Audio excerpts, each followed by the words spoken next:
अवधूत चिंतन श्री गुरुदेव दत्त. श्री स्वामी समर्थ. जय जय स्वामी समर्थ.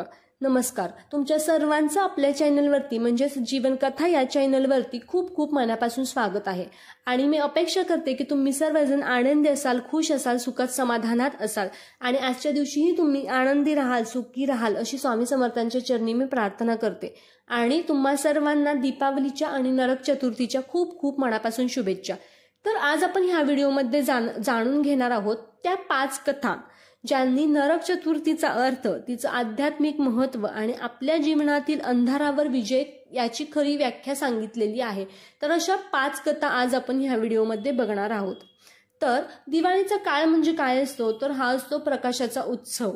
पण त्या प्रकाशाचा पहिला दिवा कोणता असतो, तर तो असतो नरक चतुर्थीचा दिवा. आणि हा दिवा फक्त परंपरा आहे का, तर नाही. तो आहे 5 अनोख्या रहस्यांचा संगम, 5 अनोख्या कथांचा संगम. तर हेच आज आपण ह्या व्हिडिओमध्ये जाणून घेणार आहोत. हळूहळू या 5 रहस्यांच्या प्रकाशात पाऊल टाकूयात आपण. तर पहिली कथा आहे ती आहे नरकासूर वधाची कथा. म्हणजेच काय, तर अहंकारावर विजय.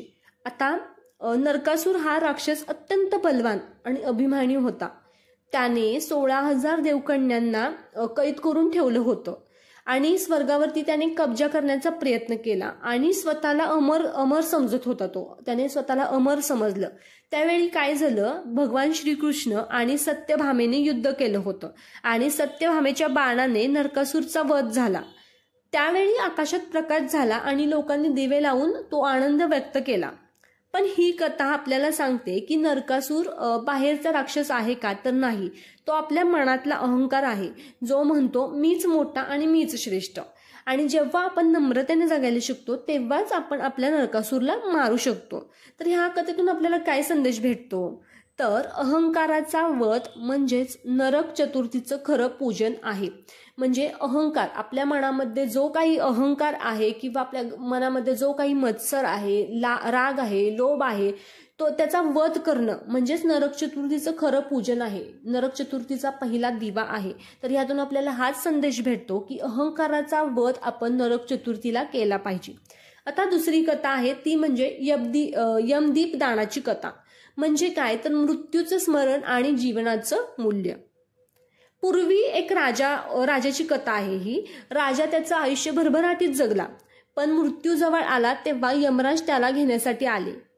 तेव्हा राजाने त्याला विचारलं की मृत्यू टाळण्याचा काही मार्ग नाही का, तर यम हसत हसत म्हणाले, नाही, तुझ्या आयुष्यात जर तू कोणाचं भलं केलं असेल, तर कृतज्ञता दाखवली असेल, तर तुझा आत्मा नरकात जाणार नाही. तेव्हा त्या राजाने आपल्या पापांची प्रायचित्त म्हणून त्या रात्री एक छोटा दिवा यमाच्या नावाने पेटवला आणि तो म्हणाला, हा दिवा अंधारात माझा मार्ग दाखवेल. काय झालं, तेव्हा त्या राजाने काय केलं, आपल्या पापांची प्रायचित्त म्हणून त्या रात्री एक छोटासा दिवा लावला, यमाच्या नावाने तो दिवा पेटवला. आणि तो म्हणाला की तो राजा जो होता तो म्हणाला, हा दिवा अंधारात माझा मार्ग दाखवेल. आणि त्या दिवसापासूनच सुरू झाली ती यमदीप दानाची परंपरा. आणि म्हणूनच आपण यमदीप दान म्हणजेच त्या दिवशी एक यमासाठी दिवा लावत असतो. आता या कथेतून काय संदेश भेटतो सांगा बरं. यमदीप म्हणजे मृत्यूचं स्मरण आहे का, तर नव्हे, तर जीवनाला मौल्यवान बनवण्याची आठवण आहे. म्हणून आपण जो दिवा लावत असतो तो यमदीप ह्या नावाने यमासाठी तो दिवा आपण लावत असतो. आता तिसरी कथा आहे ते म्हणजे सत्यभामेचं शौर्य, स्त्री शक्तीचं प्रतीक. आता काय, तर सत्यभामा ही श्रीकृष्णाची पत्नी होती. नरकासुराला शाप होता की एक स्त्रीचं तुझा वध करेल. म्हणजे नरकासूरला शाप दिलेला होता की एक स्त्री तुझा वध करेल आणि ती स्त्री झाली सत्यभामा. जेव्हा युद्ध सुरू झालं, सत्यभामेच्या बाणानं नरकासूरचा अंत झाला आणि आकाशात प्रकाश झाला. पृथ्वीवरील लोकांनी आनंदाने दीप लावले आणि त्या दिवसाला नाव मिळालं ते नरक चतुर्थी. म्हणून आपण नरक चतुर्थीला एक दिवा लावतो. तो दिवा जो लावतो तो ह्या कारणामुळे आपण लावत असतो. आता ही कथा आपल्याला काय सांगते, तर स्त्री ही केवळ कोमल नाही, तर ती एक शक्ती आहे. तिच्यामध्ये एक शक्ती आहे आणि ती अंधार नष्ट करणारी प्रकाशाची मूर्ती आहे. सत्यभामेच्या बाणाचा अर्थ म्हणजे ज्ञान आणि धैर्य. हे दोनच बाण वापरून प्रत्येक स्त्री आपल्या आयुष्यातील नरकासुरावर विजय मिळवू शकते किंवा विजय मिळवू शकते.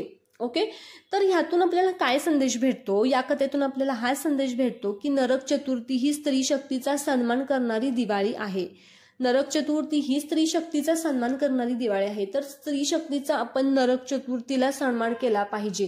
त्या दिवशी आपण स्त्री शक्तीला, स्त्री कोणतीही स्त्री असू शकते, तुमची आई असू शकते, आजी असू शकते, तुमचे मोठे ज्येष्ठ कोणीही स्त्रिया असू शकतात, त्यांचा त्या दिवशी आपल्याला आदर केला पाहिजे. आता चौथी कथा आहे ती म्हणजे पित्रांची कथा, कृतज्ञतेचा दिवा. आता एकदा ही कथा काय आहे बघा.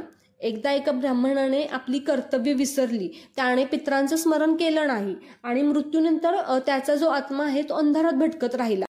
आणि एका रात्री त्याच्या मुलीने चुकून का होईना घराच्या दाराशी एक दिवा लावला आणि तो दिवा बघून त्या पित्यांचा आत्मा म्हणाला, आज माझ्या मुलीच्या हातून मला प्रकाश मिळाला. आणि त्या दिवसापासून ती रात्र ओळखली जाऊ लागली, ती म्हणजे यमदीपदान रात्र. ही कथा आपल्याला काय सांगते सांगा, तर आपले पूर्वज असतील, आपले आई वडील किंवा त्यांचा आशीर्वाद आपल्या जीवनाचा पाया आहे. त्यांच्या स्मरणाशिवाय प्रकाश अपूर्ण आहे, हेच आपल्याला या कथेतून मिळतं.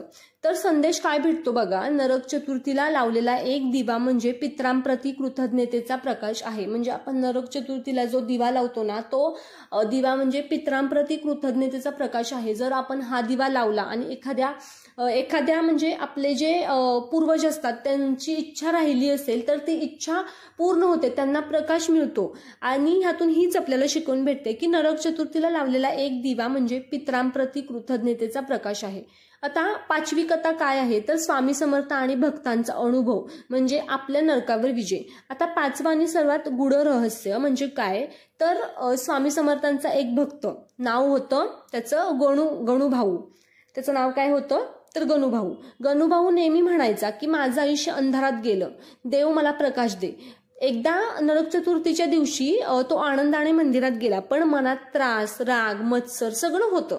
स्वामी समर्थांनी त्याला हसत विचारलं, अरे दिवा बाहेर लावलास पण आतला लावलास का?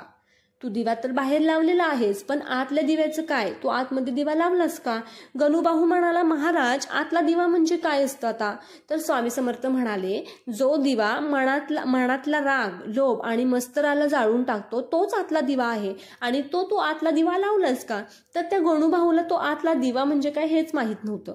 तर त्या रात्री गणूभाऊने डोळे मिटून प्रार्थना केली आणि स्वामी माझ्यातला अंधार जाळ.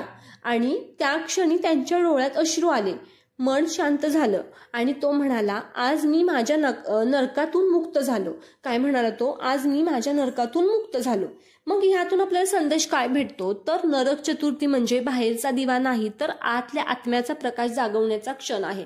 आपल्या आतमध्ये जो आत्मा आहे त्याला जागवायला पाहिजे, तोच आपला नरक चतुर्थीचा दिवा आहे. आता या पाच वेगवेगळ्या असल्या कथा तरी एकच सत्य सांगतात की अंधारावर प्रकाशाचा विजय फक्त बाहेरून नाही, तर तो आपल्या आत घडवायला हवा. नरक चतुर्थी म्हणजे अहंकारावर नम्रतेचा, रागावर प्रेमाचा, मत्सरावर कृतज्ञतेचा, अज्ञानावर ज्ञानाचा आणि अंधारावर प्रकाशाचा विजय आहे. आणि हीच खरी दिवाळीची सुरुवात असते. तर मैत्रिणींनो, मित्रांनो, या नरक चतुर्थीला बाहेर दिवे लावायचा विसरूच नका. पण सर्वात महत्वाचं म्हणजे मनातला पण दिवा लावायला विसरू नका. काय सांगते मी तुम्हाला, या नरक चतुर्थीला बाहेर तर दिवा आपल्याला लावायचंच आहे, ते तर विसरायचं नाही. पण सर्वात महत्वाचं म्हणजे मनातला दिवा सुद्धा लावा. कारण स्वामी समर्थ म्हणतात, आणि स्वामी समर्थांना म्हणा, स्वामी समर्थ कायम म्हणत असतात की आतला दिवा लावा तसंच बाहेरचा दिवा लावा. मग आपण स्वामी समर्थांना म्हणायचं आहे की देवा माझ्या अंधाराला प्रकाश दे, माझ्या मनात शांती दे, श्रद्धा दे. हे आपल्याला स्वामी समर्थांना म्हणायचं आहे. आणि हीच आपली खरी नरक चतुर्थी असेल, हाच आपला खरा नरक चतुर्थीचा दिवा असेल. तर ह्या नरक चतुर्थीला आपल्याला आतही दिवा लावायचा आहे आणि बाहेरही दिवा लावायचा आहे. तर ही माहिती तुम्हाला कशी वाटली हे मला कमेंटमध्ये नक्की सांगा. ह्या तुम्हाला ज्या कथा आहेत, या रहस्यमयी कथा आहेत, ह्या तुम्हाला कशा वाटल्या हे मला कमेंटमध्ये नक्की सांगा. आणि माझ्या चॅनलला सबस्क्राईब करा, लाईक करा आणि शेअर करायला विसरू नका. धन्यवाद. तुम्हाला पुन्हा एकदा दीपावलीच्या आणि नरक चतुर्थीच्या सर्वांना खूप खूप मनापासून शुभेच्छा. असंच कायम हसत राहा, आनंदात राहा, सुखा समाधानात राहा. धन्यवाद. श्री स्वामी समर्थ. जय जय स्वामी समर्थ.